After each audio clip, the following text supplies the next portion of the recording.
Yo soy Asturias porque quiero saber en qué se gasta mi dinero. En Corbera no queremos nunca más otra tumba de hormigón como la Casa de Encuentros.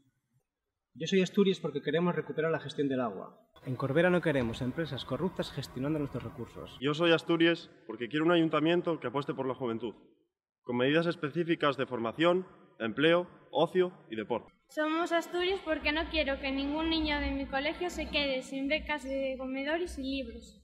Yo soy Asturias porque formo parte de los 1.500 parados de Corbera.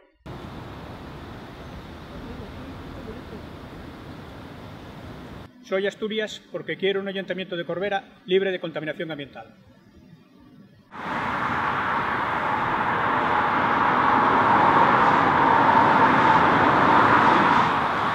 Yo soy Asturias porque creo en la igualdad. Yo soy Asturias porque necesito ayudas sociales. Porque sabemos que una Corbera mejor es posible y estamos dispuestos a luchar por ello, somos Asturias.